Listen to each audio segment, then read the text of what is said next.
بسم الله الرحمن الرحيم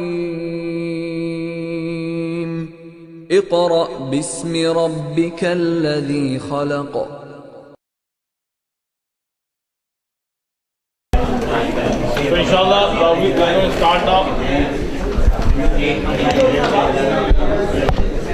So alhamdulillah sallallahu alaihi wasallam. So well, inshallah we are going to start. So we'll start with the hadith sheet that we left last time 2 weeks ago, which is hadith number 432. And that hadith sharif talked about the fact that Ali karamallahu wajh. In fact, let me quickly review one hadith from the previous dars, and then we'll start the new one.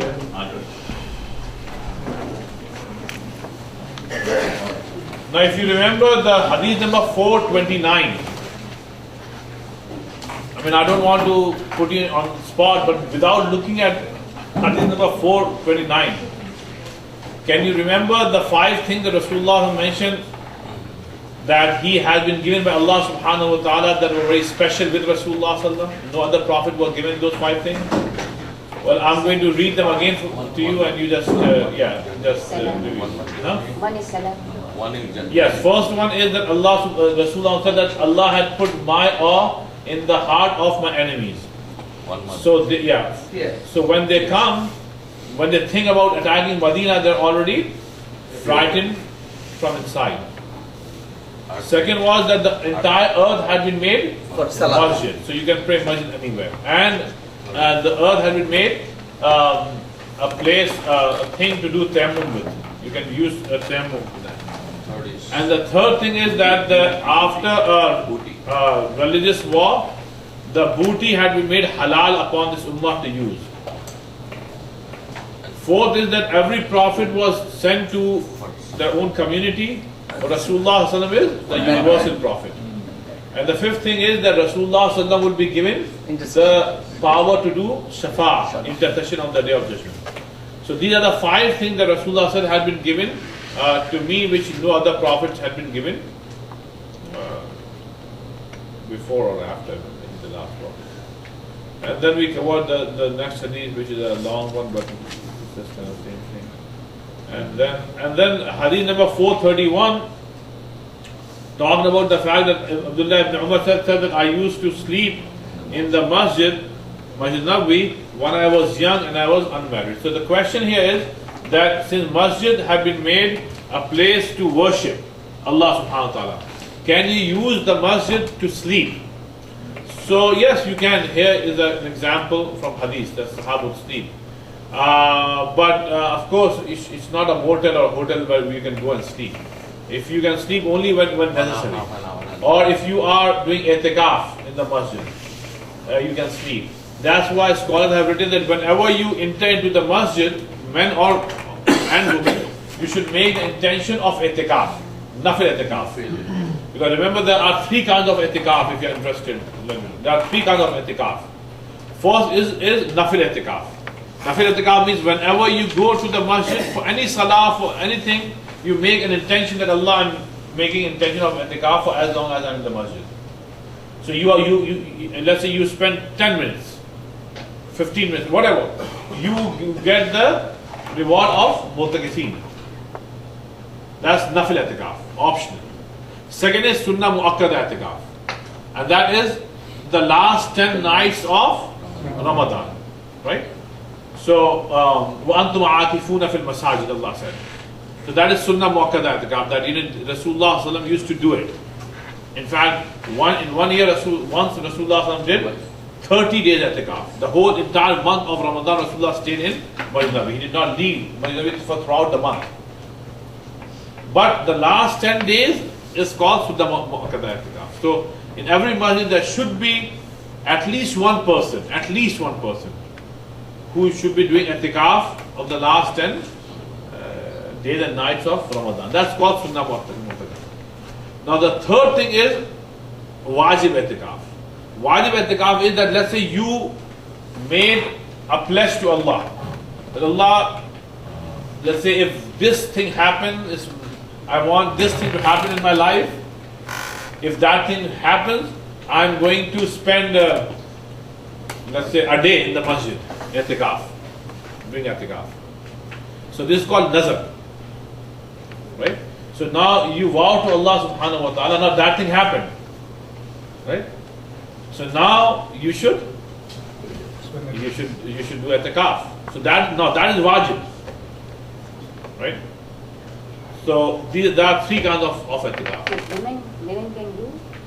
Women can do i'tikaf if they want to. Because how we can stay in the holy day?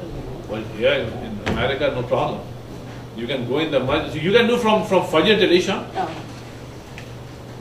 Yes. Yeah, Hala.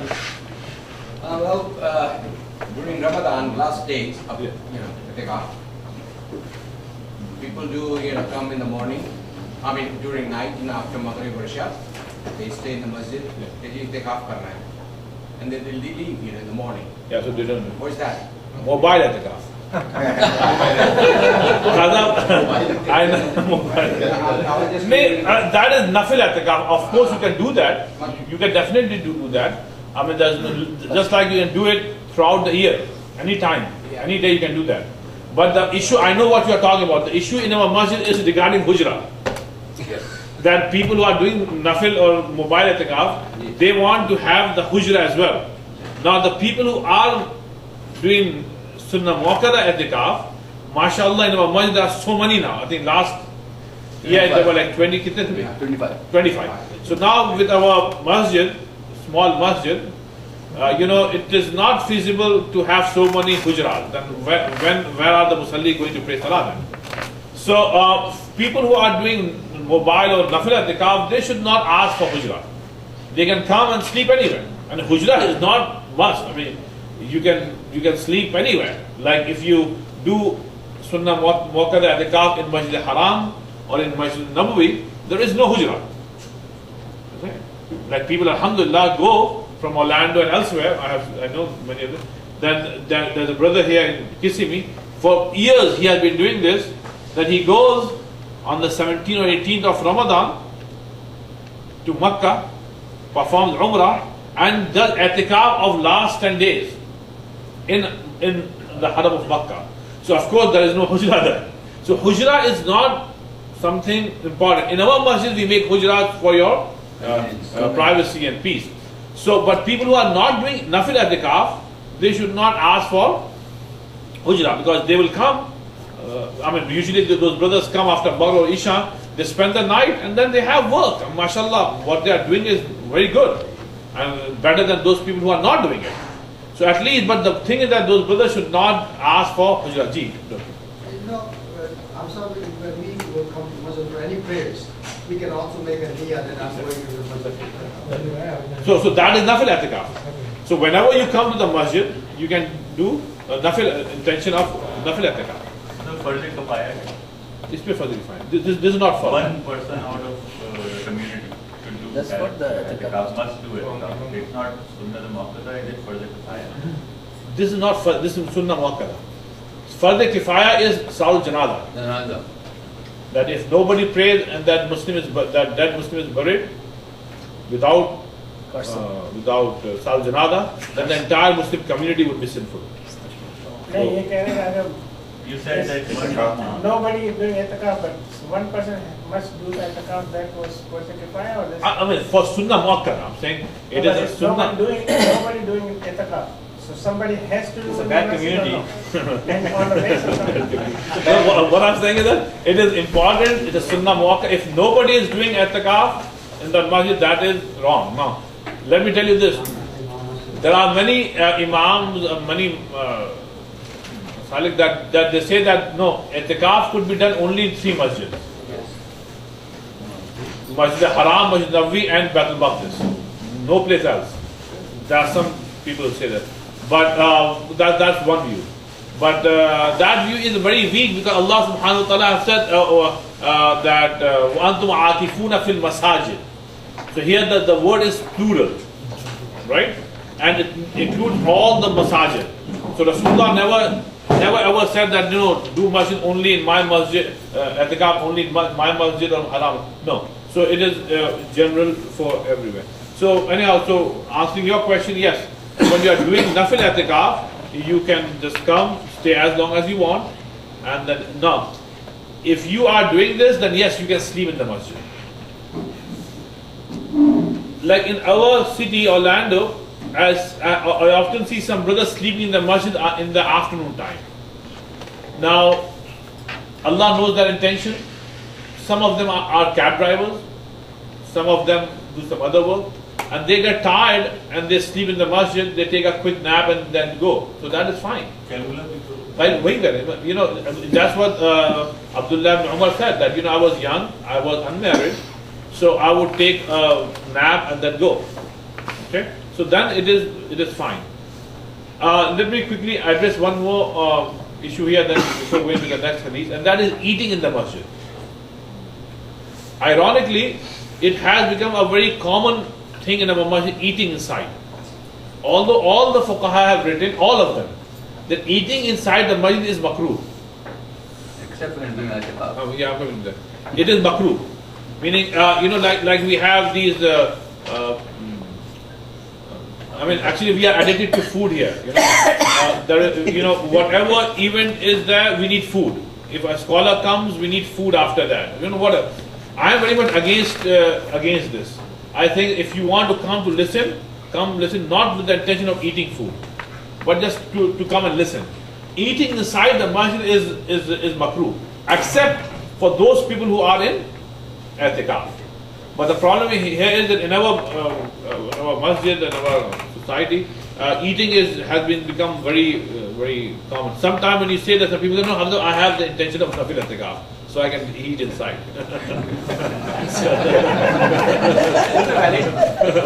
That's why we need community center. That you listen to the speech there, and then come outside and eat there. Gee. What about the breaking the fast? During the month of Ramadan. So break the fast outside the masjid, like we do here.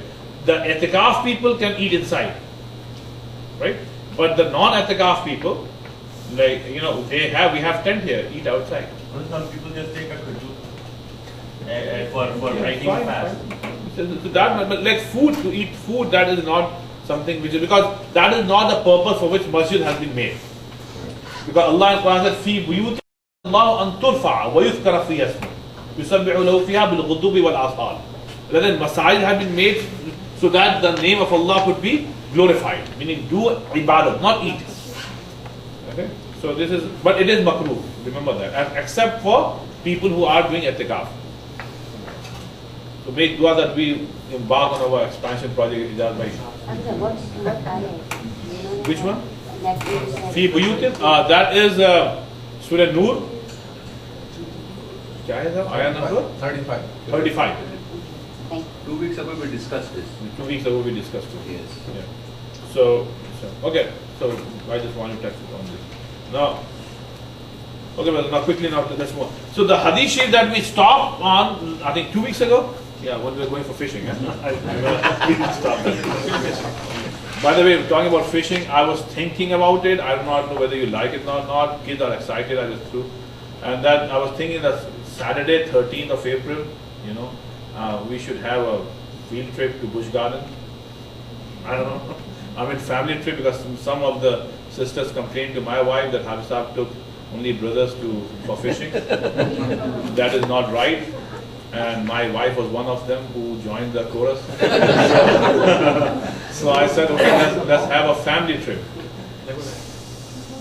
So, Busch Garden is a good place because you have safari there, you have, there's something for all age groups. So if you are interested, we can talk about it.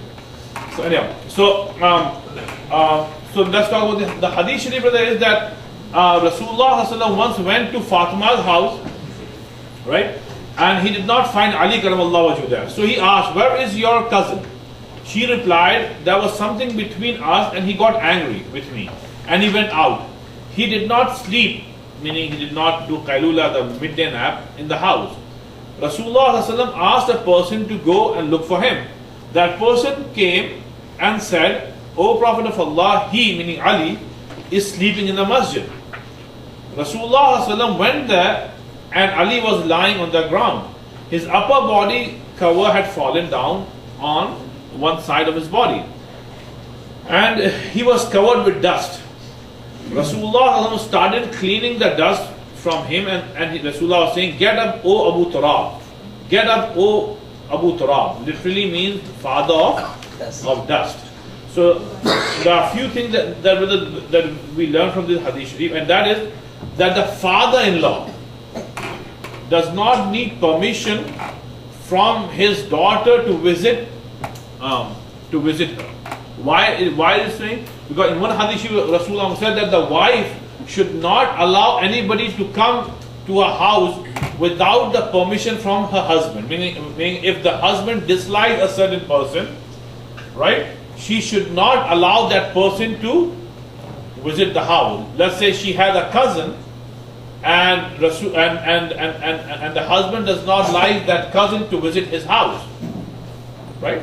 So the wife should not give permission to that cousin that, no, you know what, you can still visit me even if my husband doesn't like it. No. So when the father-in-law does not need permission to visit. I'm sorry. The father-in-law does not need permission from the son-in-law to visit the house. Similarly, the father does not need permission from the daughter to visit her, both ways. That's one thing that and the second thing is that this is something that I think all of us go through, and that is there is always some garam mamlat, between husband and wife, okay, and that is very natural. Remember that. It's a sign of a healthy relationship. Because if a husband and wife do not fight at all, never. I'm not kidding. I'll tell you according to Quran. If they never fight, they never have no differences. So something is wrong between them. I mean, there's something wrong. If she said yes, yes, yes all the time, and he also said yes, yes, yes, so something is wrong. Because the thing, because the thing is that there are two different individuals. Allah has given them different brains, different heart, different feelings. So it's bound to crash once in a while, and this is something that prophets went through. See, that's why in Surah Tahrim, Allah subhanahu wa ta'ala revealed because Rasulullah sallam had serious issues with his wife. So Allah subhanahu wa ta'ala revealed, and things became so intense that in Surah Ahzab, if you read the last three ayahs of Surah of the 21st juz, the last three ayahs of 21st juz, Allah subhanahu wa ta'ala became so strict that Allah subhanahu wa ta'ala said to Rasulullah, Ya ayyuhan nabi, ya O Nabi, قل لأزواجك إن كنتن تريدن الحياة الدنيا وزينتها فتعالين ومتعكن وأسرحكن سراحا جميلا. Because they were asking for money, and the booty of war was coming, right? So after the hardship days, now they were seeing money coming. Now Rasulullah sallam was distributing that money to those new Muslims, right, with both hands, and he was not keeping a single dime for his family. So Aisha and Hafsa said, for how long Rasulullah is going to keep on giving, and he's not giving us anything. So Rasulullah said to his wife that, you are my wives. We have to set an example. There are people out there who embrace Islam, they are in need of money. So I'm going to give them, and you have to suffer faqr and faqa, hunger.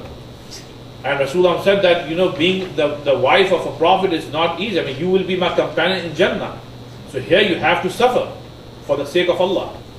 So at that time they did not say anything, but Hafsa and Aisha got together and they said, well, this is okay, but at least something, So then they kind of gave some hard time to Rasulullah sallallahu. So Rasulullah, out of anger, decided not to talk to them for a while. So Allah subhanahu, it's a long story, I'll cut it short, but then finally Allah subhanahu wa ta'ala revealed these three ayahs in which Allah gave an option. Allah said, "O Muhammad sallallahu alaihi wasallam, go to your wife and tell them that in kuntunna turidal hayat ad-dunya. If you want this money, right? Fata'alain come. Umatti'kunna, I'll give you what you want, right? But وَأُسَرِّحْكُنَّ سَرَاحًا جَمِيلًا. But then I have to divorce you. But I'll divorce you in a nice way, because I cannot let my wife love money. You have to love me and the honor of being my wife, the wife of Nabi alayhi salatu wasalam, over money. Because Rasulullah said, I don't want to be a rich man. I want to be a poor miskeen. Remember that dua? Allahumma ahyini miskina wa mitni miskina wa ahshurni fi zumratil masakin. Rasulullah said, Allah, I want to live the life of a miskeen, poor man, and give me death as a miskeen. Meaning when I'm dying, I should not leave a single dime behind. And on the day of Hashr, include me in the group of masakin. Now that was Rasulullah's choice. Rasulullah wanted his wives to follow him. So that was. Then the second ayah is when kuntunna turidal hayat ad-dunya. When kuntunna turidal Allah wa Rasulah. But if you want Allah and Rasul, but Dawal Akhirah and the highest status in Akhirah, فإن الله أعد للمحسنات من كن أجر عظيما. Then remember, Allah have made some really nice rewards for you, right? And then the last ayah was Ya Nisan Nabiyyi, oh the women of Nabi Sallallahu Alaihi Wasallam, Lastunna ka ahadin min al-nisa. You are not like any other woman. You are Ummahatul Mu'mineen. You are the mother of believers. Or till the day of judgment, we say Ummul Mu'mineen, Aisha, Ummul Mu'mineen Hafsa, Ummul Mu'mineen Fana. This is a big title. They are our mothers, spiritual mothers. So Allah subhanahu wa ta'ala said, either get this honor till the day of judgment, or get this money, and then but Rasulullah sallallahu cannot keep you. Yeah. But the Prophet cannot divorce their wife, right? You need, right? Like they cannot get married. They can divorce. They can. Rasulullah sallallahu can divorce. That's not. So that's why Allah subhanahu wa ta'ala gave the option. They can divorce. But it never happened. No, it happened. It's a smile. But yes, they can do it. And now, so now I think what you are saying is you are missing, and that is after the death of Rasulullah sallallahu. The wife of Rasulullah sallallahu cannot marry anybody, because everybody else is their son or sons. So that's why after the death of Rasulullah sallallahu, Aisha was young, but she cannot. Hafsa was young; they could not marry. Is that because the divorce can invalidate the marriage and death is not? Yeah. Still married and you. Because it's a big honor.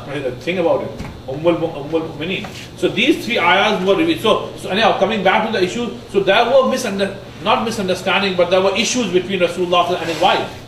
So our ulama have written that this is a part of your married life, right? In Urdu we say the phadde hote, and this is. But again, there is it has to be in a decent way. Not. Yes, things should not get out of hand. So Ali and Fatima. Now remember, Ali is Rasulullah Sayyida Shababi Ahl Jannah. Hassan and Hussain are the leaders of the young men, but Ali Karamallahu Wajhi is Ashab Jannah, fourth Khalifa, and all the fazal about Ali Karamallah. And Fatima is the leader of women in Jannah. Right? Regarding women, Rasulullah, 4 women are the leaders of Jannah. Fatima, Maryam, Fatima, Absa, and Fatima, Asiya, Khadija, Maryam.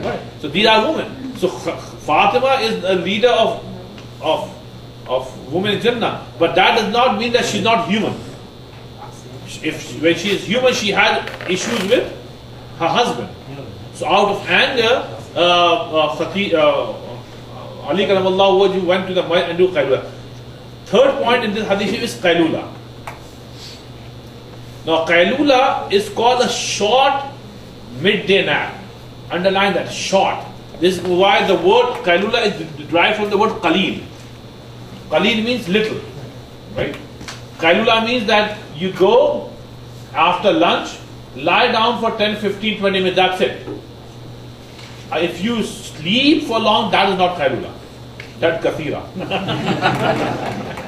So it should be a Qailula. But that, actually, that helps you, right? Yeah. Recharge the batteries. And then it helps you get up for tahajjud as well. Because if you do Qailula, it will be very easy for you to get up for tahajjud. Right? On CNN some years ago, they were showing, in the news, they were showing somewhere in New York, that people started doing Qailula. Yeah. They have a bed in their Dark room. It's good for your heart. in their heart. Yeah. So, so. After lunch, they go a step. Yeah, but Qailula should be done. I remember many years ago, like 25, 30 years ago, my dad used to, he used to have a matab clinic where he used to write fatawas, and some people used to come with their issues and all that. So I remember one person came, Hindu, and he said to Abba that, Maasab, I have an issue. I said, what? Now Hindus used to come a lot with their issues. So Abba said, what? He said, Maasab, he was a manager, right, of a certain office. He said, I have many Muslims who work for me, and they ask for a break to go and pray Salat al-Zuhr. So I gave them 30 minutes break. But they come after 2 hours or 2.5 hours. And then what they do is that they go to the masjid, they pray Salah, and then they do Qailula there. And then they are sleeping. Nobody can wake them up. Pakistan government office में भी हो रहा है. Yeah, whenever.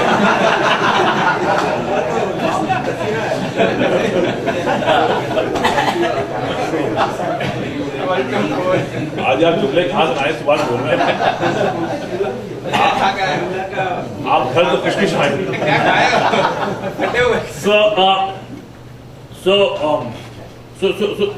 that Hindu complained to my dad. He said that then Abba got very mad. Then I remember Abba said that this is Qailula, not Kathira. That he said that 5, 10. If you are at a government job or wherever you are working, if you have got 30 minutes, keep it to 30 minutes. Whatever you want to do it in 30 minutes. But people misuse it, and this is why I'm talking about India. The Hindus respect your religious feeling, and they will give you break, but then we abuse it. Yeah. Let me tell you, my brother last week went from Lucknow to Ujjain, Ujjain in MP, 850 miles drive. So he went there for some speech. So he was telling me over the phone that when he was coming by long drive, he said he stopped. He was there with like 8 or 12 people. So he has like 4 bodyguards that go with him. So he said that the time of Maghrib came. So they stopped at a dhaba. Motorcycle. So he said that I wanted to make wudu. Now the water there was not clean. The hand pump. So one of our servants who is with us for like 30, 40 years, he said to my brother that Maasab, hold on.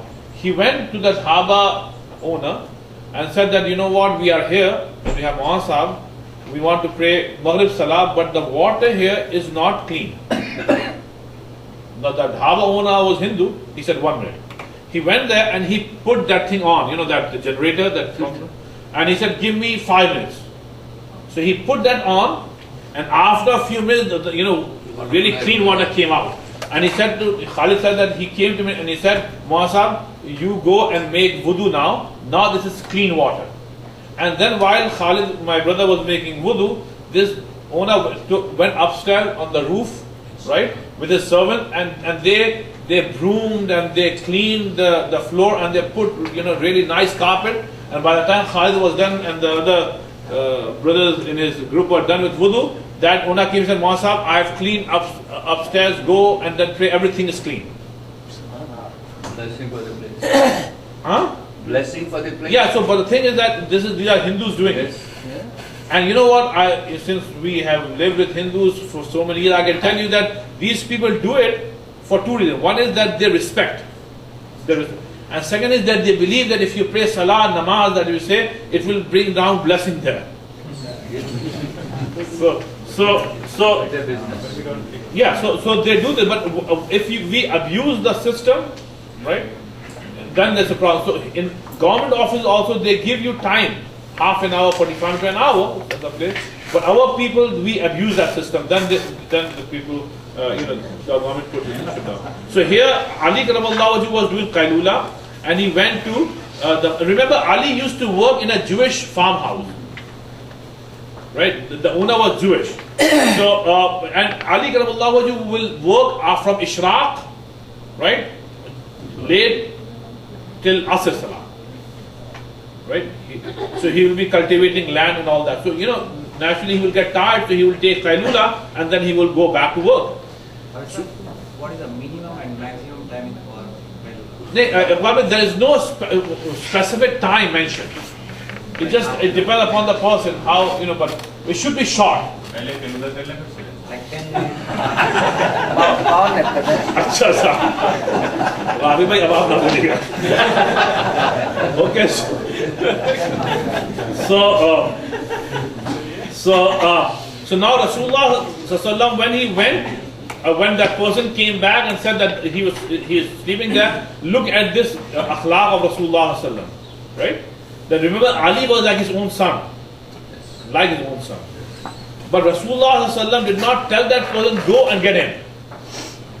But Rasulullah sallallahu knew that he is his son-in-law, so out of love towards his son-in-law, Rasulullah himself went.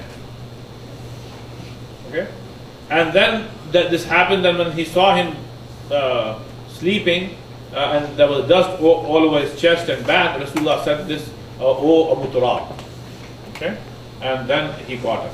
So actually, Ali Karamallahu Wajhu throughout his life, whenever somebody will address him by saying Abu Turab, Imam Ibn Hajar rahimahullah has written that this will bring smile to the face of Ali, because he will think about that incident when Rasulullah called him Abu Turab. So Abu Turab, actually Abu means father, but again when you call somebody Kunniya, with Kunniya doesn't mean father all the time. If a person has a good quality, you can call that person with that good quality by saying Abu Fulan. Okay, so here Abu, and of course if you have a child with a name or with a certain name, you can call yourself with that name, Abu Fulan. So okay. The second hadith sharif is so father-in-law can ask. Doctor साहब को क्या सकते हैं Abu लतीफा Abu Latifa.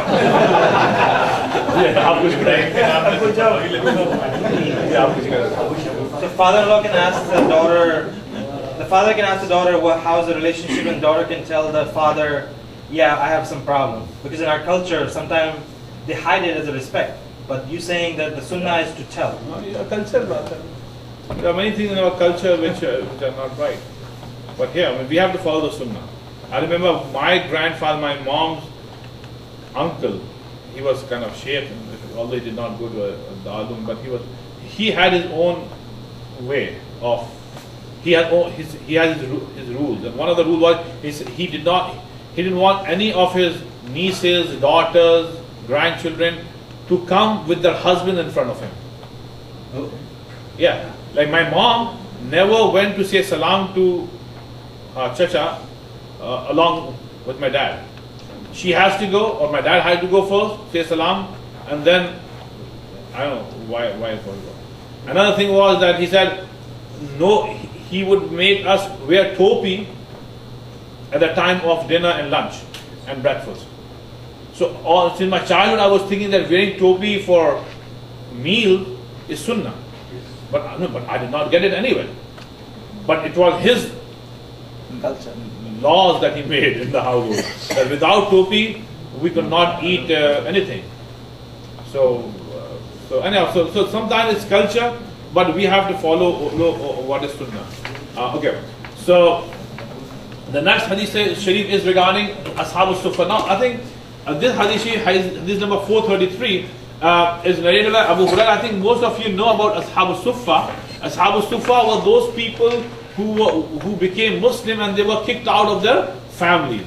So Rasulullah ﷺ, allowed them to come and stay inside Masjid Nabawi. Now, the platform of Suffa is still there. Right? So, so these people, and there were around 70 people there in Suffa. And they will stay there, they will eat there, they will sleep there. So Abu Hurairah says, and remember, if Abu Hurairah said that I saw, so remember Abu Hurairah became Muslim in the 7th century, 7th year of Hijrah, right at the end of Rasulullah's life. So he said that I saw 70 of Ashab al-Suffa men, and none of them had a rida. Rida means a garment covering the upper part of the body. They were so poor. They had either izars or sheets which they tied around their necks. Okay? Some of these sheets reached the middle of their legs and some reached their heels. And they used to gather them with hands, lest their private parts should not be naked. So, I mean, they were so poor and they were short of clothes. Anyhow, so the reason why Abu Hurairah have mentioned, Imam Bukhari have mentioned the hadith in Kitab al-Sahih to show that these people used to sleep inside masjid. Okay, so that is fine. You know, I mean, they can spend the night in the masjid. By the way, in Jama Masjid we used to allow people to spend the night in the masjid, of travelers. But then we had some bitter experiences, so we stopped. Like last time it was what, 6-7 years ago, one brother from New York came. At least that's what he told us. That he said, "Can we sleep here?" I said, "Yes, we can sleep." Right? And at Fajr when we came, that person was not there, but our office was broken. The checkbooks were taken. The cash the petty cash that we keep to help people out with, that was gone, and all that. So it was a big fuss. So since then we stopped letting people stay overnight at the masjid. I saw travelers sleeping there the other day. After Isha? No, in the Fajr time they were sleeping on the floor. Yeah, except for Jamaat people, because they know that who they are. But yeah, I mean, Fajr you come. There's one brother who always, if you come for Fajr, in fact, there's one sister. If you see her, she's an Afro-American sister, and she's always around the masjid. You come at Fajr, you come at night. And in fact, one time, Dr. Saab came to call Azan for Fajr, and there was a Pakistani sister. Remember that? She was lying outside the masjid, a young sister, because she had some marital problem, and she came early in the morning, and Dr. Saab came to open the masjid, and she asked him, is Tariq bhai there? So when I came, and Dr. Saab was like, Hafsab, there is a sister there, she's asking for you. So I went there, and I know that sister, and it's a long story. But there are some instances, but ideally there should not be any sleeping unless there is a reason for that. Okay, so Ashab al-Suffa had a reason that was acceptable, so they used to sleep there. Okay, hadith number 434. Jabir ibn Abdullah said, I went to Rasulullah in the masjid. He ordered me to pray 2 rakats. He owed me some money and he repaid it to me and gave more than what was due to me. Okay, so let's focus on the first part of the hadith. Brother, this is a debatable question. Big debate. And that is, when you enter into the masjid, right, you should pray 2 rakat of sunnah, 2 rakat of salah. It's nafil salah. It's called tahiyatul masjid. Right? Of course, you should pray. Before sitting, you should pray. The debate among the scholars starts from this point. What is the status of tahiyatul masjid? It is must or it is optional, nafil. Right? Imam Abu Hanifa is very clear on this, or very firm on this, that no, it is nafil. Right? But the rest of the Imam said no, it is not nafil. It is must. Okay. Now remember, both sides have their proof. So we are not here to judge because we are nobody to judge. What I'm saying is that there are two groups among scholars. Now Imam Hanifa rahimahullah give few evidence from Sunnah. That Sahaba came and they did not pray Tahiyatul Masjid. Rasulullah said, sit down. One such is that once Rasulullah sallallahu was giving khutbah and a person came and he was, jumping over people's shoulders to get closer to Rasulullah sallallahu. And Rasulullah always disliked it. So Rasulullah said, Ijlis haythu yantahil majlis. That sit where the majlis, where the last person of the majlis is sitting. So if you are coming late, sit there. Don't try to come and sit in the first half. If you want to come and sit in the first half, come early. Okay? Or don't push people. You know what I'm talking about. In the first half. So this person came and was jumping. So Rasulullah said, sit down. Rasulullah discontinued his khutbah and said, sit down. Now that person, Imam Hanifa said, look, that person did not pray Tahiyatul Masjid, he just walked in. So if it was wajib, right, Rasulullah sallallahu could have told him that no, first pray Tahiyatul Masjid and then sit. Now the other group of fuqaha give the reason for that. And they say that there is no mention here that he had not prayed Tahiyatul Masjid. Maybe he had prayed Tahiyatul Masjid and then he wanted to come forward. It's ambiguous. Yeah, so they did. And then there are 2-3 more such incidents, okay? And then, so I'm not going to the detail. But what I'm saying is that if you are praying, ideal thing is to pray Tahiyatul Masjid. Imam Hanifa is not saying not to pray Tahiyatul Masjid. The debate is what is the fiqhi status of prayer? Is it wajib, sunnah? But the other evidence is that he did tell somebody to get up and pray to Rabbah. Yeah. So Imam Hanifa rahimahullah said that when Rasulullah told him get up, a person came, sat down, right? And Rasulullah said no, stand up and pray 2 rakah of salah, right? So the group that says it's wajib, right? They say that look here, Rasulullah commanded him to pray 2 rakahs of nafil Tahiyatul Masjid. Imam Hanifa rahimahullah said no, you have to continue reading that hadith till the end. Because that hadith says that person was a very poor man, extremely poor. So when the masjid, the gathering was there, so Rasulullah when he asked that person to get and pray 2 rakah of Tahiyatul Masjid, that drew attention from all the people towards that person's condition. So because that hadith says that after he finished salah and Rasulullah finished the khutbah, Rasulullah raised funds for that person. So Imam Hanifa said that was the reason. So anyhow, what I'm saying is that there are 2 groups. But that's not the only one. There's another one where when the person walks in, he asks, have you prayed 2 rakats? Yeah. He said no. He said go ahead and pray rakat and come back to me. Yeah, I don't want to go in all the details because it's a very debatable question, very debatable thing. Ulama have written small booklets on that. So I don't want to go into that. But what I'm saying is that the ideal thing is that when you come, pray 2 rakat of Tahiyatul Masjid and then sit down. Despite the timing? Huh? Despite of the timing? What timing? Oh, makruh. In makruh time, no. The makruh time is when the sun is rising, when the sun is setting, or when the sun is at its highest peak. At that time, if you come, then you should not be praying any salah, in fact, whatever it is. And so, if Jamaat is going on. Of course. If you entered in the masjid, the Jamaat is going on, you have to join the Jamaat. And of course, when you go to Masjid al-Haram in Makkah, there is no Tahiyatul Masjid there in Masjid al-Haram, by the way. It's tawaf. It is tawaf. Yeah. But if you go to Masjid Nabawi, then there you have to pray. Even before going and presenting salam to Rasulullah sallallahu, right? You have to pray Tahiyatul Masjid. Right? And then go and present salam to Rasulullah sallallahu. So this is regarding this. Okay. By the way, our fuqaha have written that, Subhan bhai, answering your question, that if the time is the makruh time, right? So you should not pray salah, but when you are sitting, because of its makruh time, you cannot pray that masjid. So you should say Subhanallah, Subhanallah, Subhanallah 3 times. And there's a rawaya for that as well. There's 2 opinions on the time between the Asr and Maghrib, right? There's one opinion that says that you can pray.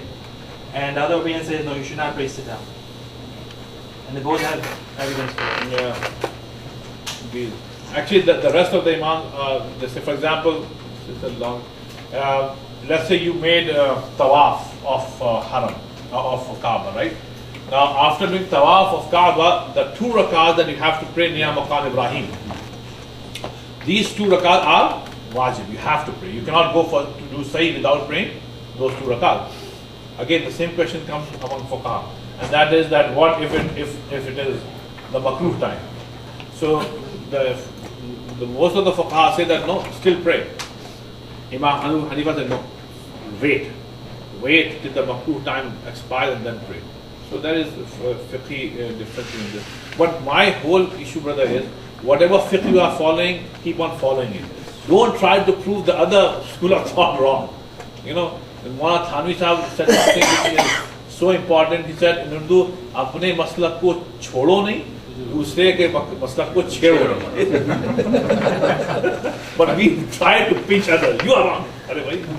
What you are doing, keep on doing. As long as there is something that backs it up, you know, especially we who have come from certain backgrounds, we think that I'm always right. Hanafis are not always right, by the way, I'm telling you. Similarly, Shafis are not always right. So nobody is 100% right.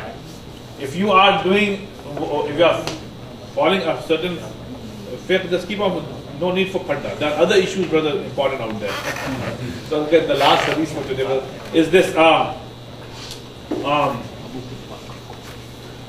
Qatada al-Aslami says that Rasulullah said, if any one of you enters a masjid, he should pray 2 rakats before sitting. So the same thing is very clear. Rasulullah is very clear on this in this hadith sharif. Actually, I'm sorry, the next hadith was the last one. I thought that this. Quickly, this hadith 436, narrated by Abu Hurairah, he says, in the lifetime of Rasulullah, the mosque was built of adobes. Its roof was of leaves of date palm, and its pillars were of stems of date palm. Abu Bakr did not alter it. Umar expanded it to the same pattern as it was in the lifetime of Rasulullah by using adobe leaves of date palms and changing the pillars into wooden ones. Now Usman changed it by expanding it to a great extent and built its walls with engraved stones and lime, and made its pillars of engraved stones and its roof of teak wood. Now that happened in the Khilafat of Usman radiallahu anhu. Okay? Now when the following Khalifa came, Ali, he did not touch anything, because the Khilafat of Ali was never peaceful. It was all war. So he did not get chance to do anything. In fact, Ali had very limited power in Medina. He was in Kufa and Basra and elsewhere. But then when the Umayyads came, then Abbasis came, right? Then they expanded a lot. Then, brother, the biggest expansion before the Saudis were done by Ottomans. And ironically, I think you might be following the news lately. BBC wrote a big piece on what Saudis are doing. In fact, you know what? One way I will forward you that, but please forward it to the class. It's a very interesting one. I think Dr. Razali Sahab, I think you sent me that piece. That it talks about what Saudis are doing to the masjid now in Haram, in Medina and Makkah. Because when Ottomans left, right, they made a pact with Saudis that you are going to rule now, but you have to promise to us that you are not going to dismantle what we have built. Okay? So whatever expansion you want to do, but do not dismantle what we have built. So if you remember, if you go to Makkah, you see that you see what Ottomans have built, the Turkeys. So it has been standing there for nearly 80 years now. But now Saudis are planning to dismantle it. In fact, now this is something very great. This is what BBC wrote. I don't know how true it is. If it is true, it is very sad. And that is that the Salafis there, who control the Saudi religious affairs, they are saying to dismantle the green dome over Rasulullah sallallahu. And that's what they are saying. Because they are saying that the green dome has become a sign of love or something, you know. So had become a symbol, and there is no symbolism in Islam based on that. It's a symbol of reverence. So they want to do that. I don't know how true it is. So you know, but that was built by Ottomans, and they made a pattern that they're not. And the minaret next to the green dome, that is that. I mean, the whole thing was built by Ottomans, and Saudis are not supposed to dismantle it based on the agreement. But BBC, and then they said that that's what they are. And then in that piece there is this interview of several mutawwas there who are very much advocating this fact that you should dismantle this and this and that. So in fact, I don't want to go into this controversy, but many of the things that Saudis are doing there is very hurtful. One of the most hurtful things is that place where Rasulullah ﷺ was born. Previously they made it a restroom. I don't know what kind of people that. I mean, knowingly. Why? Because they said these people come and they visit this place. Right? So what? Rasulullah was born there. I mean, we're not worshipping it. We just want to see the place where Rasulullah was born. Then after a big issue, later on they made it into a library. Chalo bhai, better. Now they are dismantling it again. I don't know what they're going to make it. In fact, they have already demolished it. And I don't know what they are going to make it. What's so special about it? I mean, it's a piece of land. It was born there. But yet they choose to keep the... It's a history. It's not from Allah that year. Mount Arab. Okay, so... But yet they choose to keep the pipes, the smoking pipes of King Saud in a library museum and show it to the people as part of history. Yeah, but it's not worship. No, as so part here of also history. we are not worshipping. You're mixing two things. Once you know that they were worshipping there, right? Nobody worshipped there. Nobody worshipped. But if you go there, nobody. See, when we went there, nobody worshipped there. I mean, just like people go to Ghar Hira. Have you been there to Ghar Hira? People go, they climb there just to witness that here is in Ghar Hira was the first wahi that came to Rasulullah sallallahu alaihi wasallam. Just to go and witness it. It's just. Similarly, if they would have preserved the place where Rasulullah was born, nobody is going to worship because there is nothing there. You already know. I saw him worshipping on the grave of the Prophet ﷺ. I saw people worshipping him. What worshipping? They were making dua to him.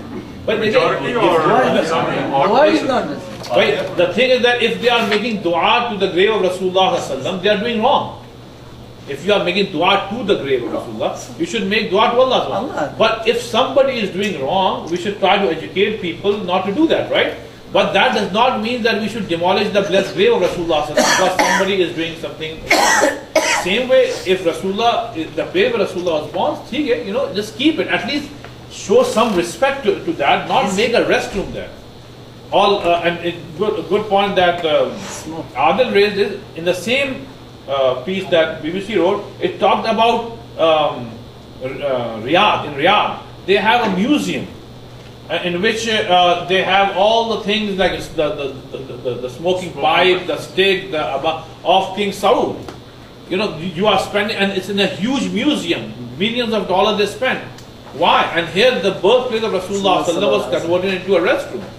So there has to be some sense there. Are you saying they don't love the Prophet? No, I'm not saying that. Whether they love Rasulullah, I'm nobody to judge. But what I'm saying is that hurts the sentiments of Muslims to see this disrespect to the place where Rasulullah was born. And so that was, I do not know what are they doing now, because last time we went for Hajj, they are expanding it huge. I mean, it's a huge expansion, which Alhamdulillah is good that they are expanding. We need the expansion. 10 million people do that. Yeah, but how long people can be there, I do not know. But anyhow, so let's move on to this. It's a very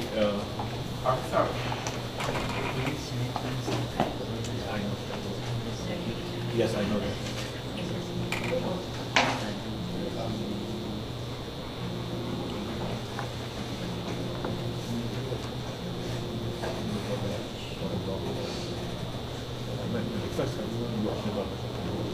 Okay, brother, before I forget, brother, brother Hafiz Zahid Chaudhry sir had brought a request again, and that brother Samir Zamata, his wife has been diagnosed with that big tumor in her head, in her brain. So it's a very serious. I think Dr. Sir will tell you better. It's a big surgery that is taking place right now over her head. So just make dua for her. So may Allah give her. It's a big surgery. Dr. Saab's son, Dr. Nizam, is doing it. So may Allah subhanahu wa ta'ala make it. And he's saying that if somebody can, on their own, if you can make special dua, while reciting 99 names of Allah subhanahu wa ta'ala, whatever we make, just make dua, yes. Please, I request people not to go there for not 3 days, including ladies. Yeah, nobody should go there because it's a very ICO and this is very restricted. By the way, brother, let me tell you something that one brother told me. One brother had a cancer here some time back, and I was visiting him. Now, mashallah, he's cured, completely cured. He's very happy, and he was telling me. And when he was telling, he's like 10 years older to me, but when he was telling me, he was crying. I mean, there were tears flowing from his cheek.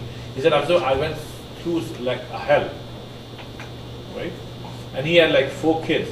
He said, after the entire community came to visit me, and I was unconscious, I do not know.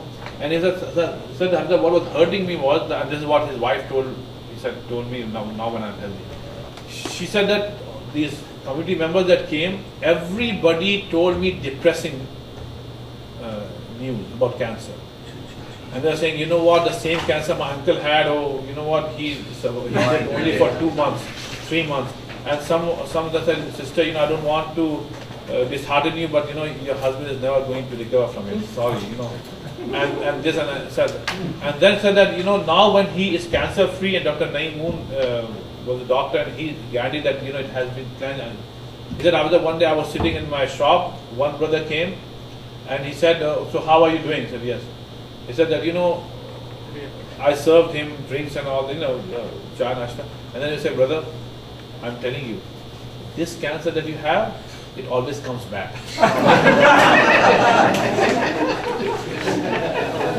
And he said this in the evening, and I was so thrilled that I'm cancer free. He told me, and he said, believe me, I know. Because everybody is a doctor, everybody is an alim among us, and everybody is a doctor. So he said that I went to my doctor, and he said that my doctor was Naeem. I said, I went to him, and I was so shaken. I said that you told me that it will not come back, but somebody told me that it come back. So he said, my doctor said, who told you this? He said, somebody. He said, no, tell me, I'm going to go and ask him who told him that it will come back. Then he said, I'm everything in the hand of Allah subhanahu wa ta'ala. He said that in my practice of 20 years, I have never seen this cancer coming back. Go. So when he was telling me yesterday, and he was crying, he said, I went through hell. I don't know why some brothers and sisters always come and pinch me, my wife, my daughters, that this is going to come back. So talking about ayadat, brother, we have to learn how to do ayadat. Rasulullah said, whenever you go to see a patient, what should you say? La ba'sa tahur inshallah. Rasulullah said, say this to everybody. Whether you have cancer, whatever. And that is, don't worry, inshallah, you'll be fine. La ba's tahur inshallah. For yashfeen, that Allah. So don't give that person depressing news, and do not, another hadith sharif say that, go and don't sit with the baris for a long time. 30 seconds. The amount of time in the... How long you sit? So, the time that you sit in the... Camel ka baitna hota hai. No, he's right. I mean, Rasulullah gave an example that, don't sit for a long time. Just go, I'm not... Very short period. But short period. If you are sitting there for a long time, that is against the sunnah of Rasulullah. Like when Imam Sykes was sick, we went there. Who was with me? Nobody was leaving. And everybody was a doctor telling him what is going to happen to him. So go say, Labas Tahul, inshallah, brother, you'll be fine. I will make dua and leave. Imam Ibn Mubarak, his incident is very famous that he was sick. He was the teacher of Imam Bukhari. So he was sick. People were coming, visiting him, leaving. There's one person who was sitting next to Imam Bukhari, Imam Ibn Mubarak, was not leaving. Out of akhlaq, Imam Ibn Mubarak was not asking him to leave. No, people were coming, leaving. So this person who said to Imam Ibn Mubarak, so many people are coming, should I go and close the door? So Ibn Mubarak said, yes, lock it from outside.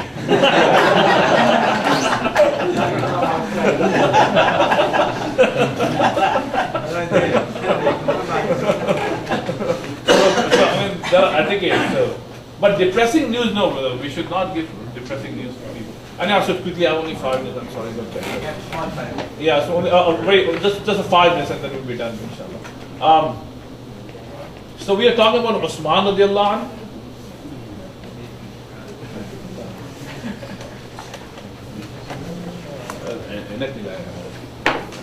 So Usman radiallahu anhu, I have to read something. Yeah, Usman is perhaps best known for forming the committee which produced multiple copies. So we talked about this before, his contribution towards the compilation of Quran. Okay. Now this service of Usman, right, is one of the biggest, in fact, maybe the biggest, Allah knows best, service to Islam. Because remember the compilation of Quran started at the time of Abu Bakr Siddiq, right? It was completed at the time of Usman. Then what Usman did was that when he saw that Islam is spreading, is going to India and Spain, everywhere. And like in India and elsewhere, or in Egypt, these people were not Arabs. Like Egyptians were not Arabs, they were Africans. So their native language was not Arabic. So Usman feared that if I will not bring the people to one style of doing tilawat of Quran, right? Then the problem is that people will start reading in different ways, and since these people are Ajamis, they are going to mess up Quran. So he made mashwara with the senior Sahaba, and then what he did was that he made an ijma on one qira'ah, right? And it is called qira'at al-Hafs. So then he ordered the Quran to be written in one qira'ah. Okay? Although there were different ways of reading Quran, so he made an ijma on one. So this is called Suhuf Usmani. Okay? So till now, right, inshallah till the day of judgment, wherever Quran is printed, it is printed according to the Suhuf of Usmani. Now you will be surprised to know that this copy of Suhuf Usmani, the original copy, is in Germany. It is not in Saudi Arabia or elsewhere. It's there. So, but so this is the contribution of Usman radiallahu anhu. I think I should stop here. Hafs. No, Hafs. It's called Asim. So there are a few things that one thing, brothers, that today we have this carnival today. So I would like to request all of you to come so that we make it a good one. We'll have plenty of food and everything for sale, and we are raising funds to help the weekend Quran school. So all the money that we'll raise will go to the weekend Quran school. And second thing is that regarding this field trip to Bujgan, the family event, if you are interested, then let us know. We can have it, inshallah. It will cost you $60, including the ticket and Saturday or Sunday? translation. It will be 13th on Saturday. It's family. It's a family event. No, per head. $60 per $60 per head. That includes the ticket and the transportation, because we'll have buses. So the earlier you tell us, the better. So we just thought 13 because the rest of the month is very busy, and then May is very busy as well. So if you want to come and have a family time, please let us know. Okay? 13. رب زدني علما ألف لام